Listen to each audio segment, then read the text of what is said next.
एक बार की बात है, रतनपुर नाम के गांव में मीठी अपने पिताजी उमेश और सौतेली माँ रमा के साथ रहती थी। उसकी सौतेली माँ उससे बहुत काम करवाती। मीठी, कुएं से पानी लेकर आओ। हाँ माँ, अभी लाती हूँ। रास्ते में धूप से बचने के लिए वो एक लीची के पेड़ के नीचे खड़ी हो गई। तभी उसका ध्यान लीची के पेड़ की तरफ गया। लगता है इसको पानी की जरूरत है। मैं आज इसमें थोड़ा पानी जरूर डालूंगी।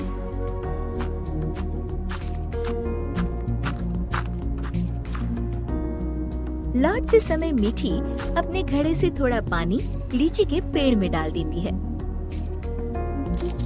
अब ये उसका रोज का नियम हो गया।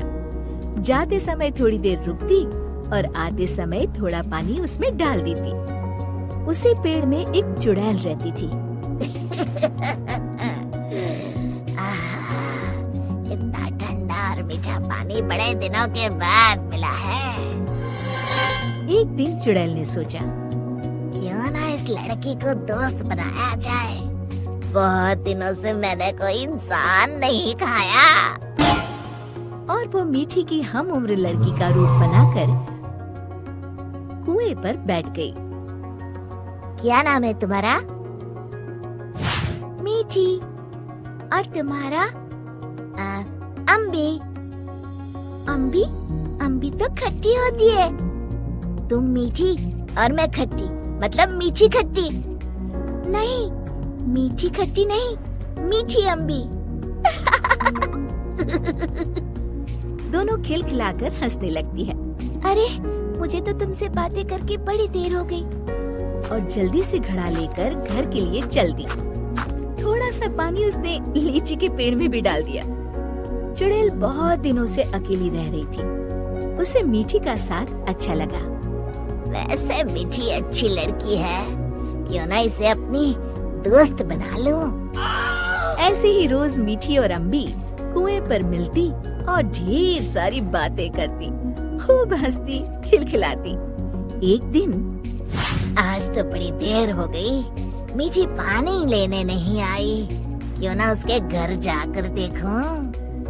ये सोचकर चुड़ैल मीठी के घर पहुंच गई। वहाँ उसने देखा, मीठी, अभी तक तुमने बर्तन नहीं धोए और पानी भी नहीं लाई। बस माँ, खाना खाकर अभी बर्तन धोती हूँ। कब से खा रही हो? जल्दी उठो, बहुत काम है। खाना खाकर मीठी बर्तन धोने लगी। आज मैंने लीची के पेड़ में पानी भी नहीं डाला और न ही अपनी दोस्त से मिल पाई। तभी चुड़ैल ने जादू से पूरे बर्तन 1 मिनट में धो डाले। मीठी आश्चर्य से यहाँ वहाँ देख रही थी कि चुड़ैल उसके शरीर में प्रवेश कर गई और वापस आकर सोफे पर लेट गई।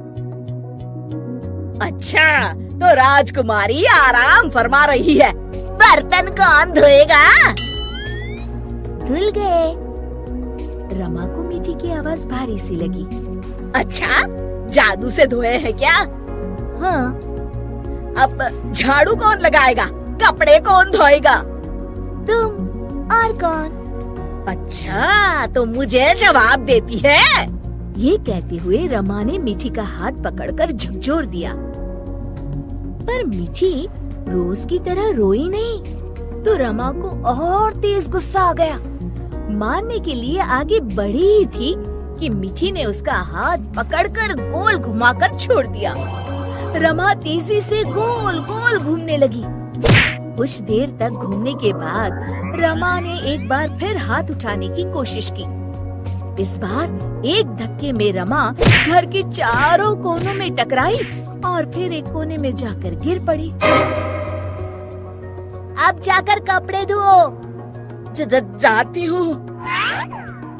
वो आराम से सोफे पर लेटकर टीवी देखने लगती है। थोड़ी देर बाद रमा कपड़े धोकर कमरे में आई। जाओ, जाकर झाड़ू पोछा करो। रमा कुछ बोलने ही वाली थी कि मीठी की लाल लाल आंखें देखकर डर गई। लगाती हूँ, अभी झाड़ू लगाती हूँ। इतने में मीठी के पिताजी आते हैं। उन्होंने पहले कभी रमा को काम करते हुए नहीं देखा था। रमा, तुम काम क्यों कर रही हो? मीठी कहाँ है? रमा जोर जोर से रोने लगी और उंगली से इशारा किया जहाँ मीठी आराम से लेटी हुई थी। मीठी, मैं क्या देख रहा हूँ? मीठी के पिताजी उसका हाथ पकड़कर उसे उठाते हैं, पर मीठी को देखकर बुरी तरह डर जाते हैं और पीछे हट जाते हैं। ये देखकर मीठी के शरीर में घुसी चुड़ैल जोर जोर से हंसती है।